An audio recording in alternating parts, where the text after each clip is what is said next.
आपके चरणों में दंडवत प्रणाम। महाराज जी, मैं विगत 3 वर्षों से एक एग्जाम की तैयारी कर रहा हूँ, लेकिन मेरा मन विचलित रहता है और मैं कभी भी नियमित अपना संपूर्ण ध्यान केंद्रित नहीं कर पाता। हाँ भैया, देखो मन को लेकर के नहीं चलते। ये मन एक बिगड़ेल बच्चा है। ये बच्चा नहीं, वो कहो गुनगुना में खेल रहा है, कहो कार में खेल रहा है, कहो सब खिलौने फेंक करके मम्मी की गोद में आ रहा है, कभी सोच करके मल में ही खेल रहा है। बच्चा है ना, बिल्कुल बच्चे जैसा बिगड़ेल बच्चा, जिद्दी बच्चा, ये मन है। इसको फुसला के डांट के एक लक्ष्य पे लगाया जाता है। अब इस पे चलो कि ये जैसा कहे वैसा चले। आज तक कोई भी इसके कहने से सतमार्ग में नहीं चल पाया। ये बहुत बेईमान है, बहुत ही छलिया है। ये ऐसा छल कर देगा कि आपको सिद्ध बना देगा, काम हो गया, और दूसरे मिनट में वहां खड़ा कर देगा जहां बहुत दूर हो परमार्थ से। तब लगेगा ये क्या है, मैं तो समझ रहा था मेरा काम बन गया, काम पहुंचा दिया। इसलिए मन के अनुसार नहीं चलते, मनमुखी नहीं गुरुमुखी चलते हैं। संतों की आज्ञा, गुरुजनों की आज्ञा पर मन को चलाते हैं, तब जाकर के लाभ प्राप्त होता है। मन के अनुसार चलने से नहीं हो। मन का तो बहुत विचित्र खेल है, सबको रोना पड़ता है, ये इतना विचित्र है, बहुत ही मतलब हार करके। मतलब आप लोग तो अभी जीतने का प्रयास ही नहीं कर रहे। जो जीतने का प्रयास करते हैं वो कई बार इसको घुटने पे लाते हैं, फिर वो चित्त फेंक देता है, फिर वो हार करके सोचते प्रभु मैं हार गया, आप तो कुछ करो। हर जुक्ति लगा के हार गया। 10 वर्ष ठीक चलेगा, 10 वर्ष, और 10 मिनट में 10 वर्ष की कमाई में आग लगा देगा, 10 मिनट में। इतना बड़ा शैतान बच्चा है, इसलिए बहुत सबल। और अच्छा, इसको छोड़ नहीं सकते, जा मतलब नहीं रखते, जी नहीं पाओगे। वो एक ऐसा अपना अंग है जिससे हम अलग भी नहीं हो सकते और जिससे हम मिल भी नहीं सकते। अगर हम मिले तो नाश कर देगा, अलग हुए तो जला के राख कर देगा। देखो ना, मन से अलग होके मन ऐसी मार देगा कि लगेगा कि भगवान और सब गुरु एक तरफ। पहले भैया तू बता तुझे चाहिए क्या, सब इसी में तो फंसे। आज हमें घुमाओ, चलो भैया घूमो। आज हमें दिखाओ, चलो भैया देखो। आज हमें ये भुगाओ, तो चाहे पैसा लगे चाहे जूता चले। नहीं, लोग जानते हैं ना, ये अगर काम किया तो हमारे डंडा भी चलेंगे, अपमान भी होगा, जेल भी मिलेगी। लेकिन मन ने कह दिया कि हमको ये देव, तो उस लाड़ले बच्चे के लिए उसके लिए चल दिया, वो पूरी जेल जिंदगी भर होगा। बहुत विचित्र है ये मन।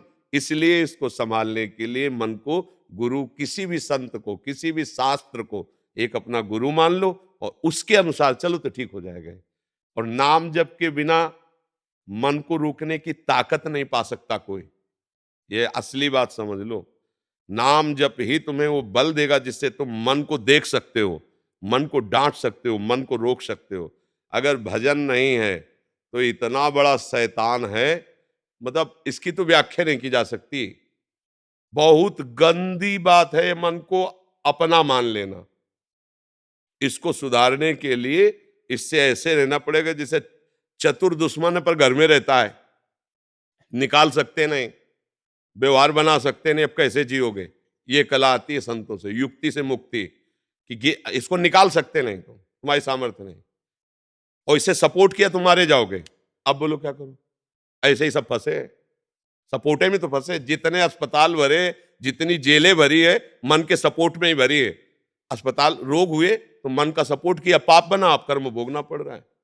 इसी के सपोर्ट के कारण तो भोगना पड़ रहा है। सपोर्ट करो तो मरो, सपोर्ट ना करो तो जलो। रात दिन जलाएगा, डिप्रेशन में पहुंचा दे। ये बहुत बड़ा फंसाव है।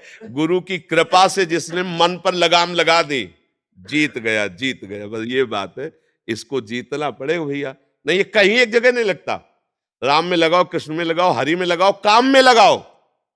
हम कह रहे काम में किसी एक जगह अगर हो गया खिला कि आज भोग लिया और संतुष्ट हो गया, आप जीवन भर जेल भोगेंगे लेकिन इच्छा नहीं होगी, तो हम कह दें कि चलो भाई अब ये कभी अशांत नहीं। पर ये बेईमान जिसको चाहता है ये चीज मिल जाए, और जहां मिली और जहां उसको भोगा, तो इसके बाद फिर वहां से कहता है ये नहीं वो वाली चाहिए। अब इसको क्या करे बताओ, क्या करे। कहीं भी आज तक टिका हो तो बताओ, कहीं भी। अगर उसे कहीं नहीं मिलता तो फिर वही, फिर वही, फिर नई लालसा, फिर यही राह से तो समझना होता है। यही तो सबको मारे डाल रहा है, यही पूरा जन्म बर्बाद कर रहा है, पूरा जन्म। सारा खेल इसी नेता का है। मन नेता है ना इंद्रियों का, सारा खेल वही की।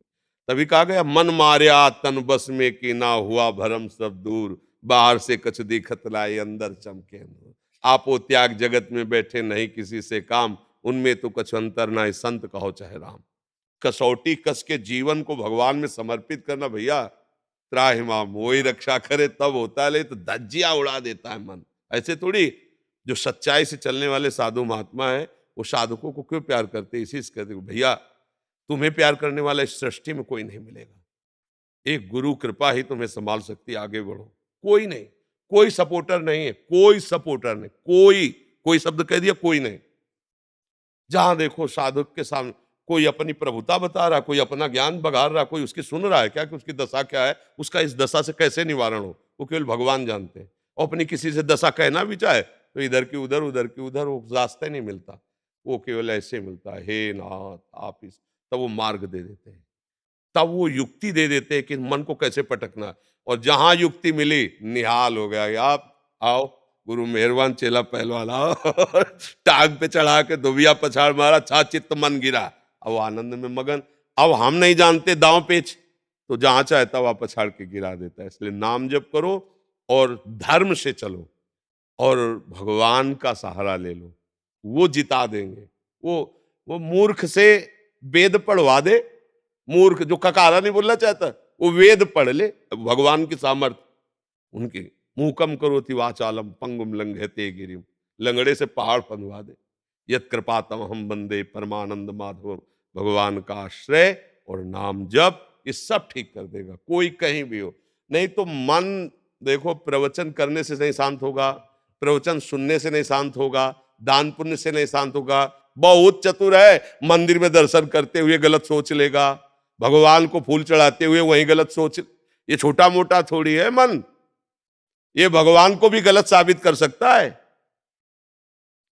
मन भगवान को भी गलत साबित कर सकता है। इसकी चक्कर में जो फंस गए तो धज्जिया